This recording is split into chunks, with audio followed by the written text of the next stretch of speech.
Welcome to सिलेटी रान्ना। आमी आलू चप करिया दुईटा आलू सिद्ध करिया राखছি কারি পাউডার 1 চা চামচ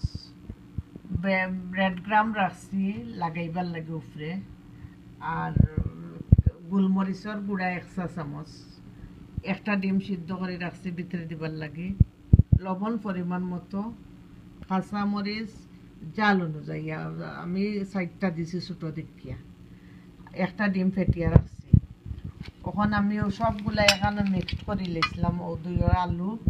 এখানে সব পরিমাণ মতো দিছি দিয়ে আমি মিক্সড করিয়া রাখছি ওখানে আমি বানাইলাম ওখানে আমি বানাইলাম আলু চপ প্রথমে ওলা করবা ওটার ভিতরে ডিম দিবা সুন্দর করে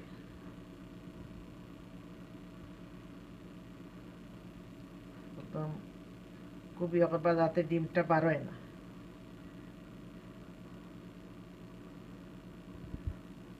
আমার আলু চপ এটা এখন ডিমের মাঝে বুড়াইলাম বুড়াইয়া ব্রেড গ্রাম দিতাম ওখানে আমি ব্রেড গ্রামটা দিলাম ওটার মধ্যে ব্রেড গ্রাম ও ব্রেড গ্রাম লাগাইলাম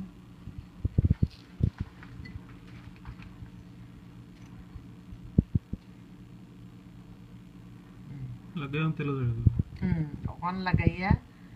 আমি ওরা সুন্দর করে 3টা 4টা করি আমার 2টা আলুয়ে আমার 4টা হইব ওখানে আমি ওটা তেলের মাঝে ভাজি ওখানে আমি আরেকটা বানাইলাম বাজার পরে খুব সুন্দর কালার হয় ওখানে আমি ওটার মাঝে আর এক টুকরা ডিম দিলাম আপনারা ডিম চাইলে জুরি করিও দিতে পারবা জুরি বিরান করিও দিতে পারবা মামলেট করিও টুকরা টুকরা করে দিতে পারবা গুজিয়া জেলা খাইন কোনো সমস্যা নাই আমার রইল ডিমের মাঝে ইয়ে করলাই ব্রেড গ্রামের মাঝে বাজবার আগে 15 মিনিট ফ্রিজে রাখি দিবা 15 মিনিট ফ্রিজে রাখি দিলে বাজার সময় আর ব্রেড গ্রাম যেটা এটা আর তেলের মাঝে জ্বলতো না সুন্দর হয় নর্মাল ফ্রিজের মাঝে রাখিয়ে দিবা 15 মিনিট তখন আমার তেল গরম হয়ে গেছে এখন আমি তেলের মাঝে একটা একটা করে ছাড়িয়ে এটা বাজার সময় ফ্রাই প্যানও করলে ভালো হয় তো লাগে না বাজারটা সুন্দর হয় অন্য 1-10 মিনিট রাখবো রাখার পরে আমার এক সাইড লাল হয়ে আনলে পরে আবার ওখানে আমার এক সাইড হয়ে গেছে এখন আমি উল্টাইয়া দিয়ে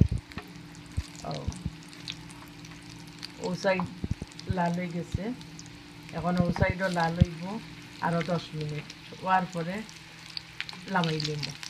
ওখানে আমার ও সাইড হয়ে গেছে আমার আলু চপ থ্যাংক ইউ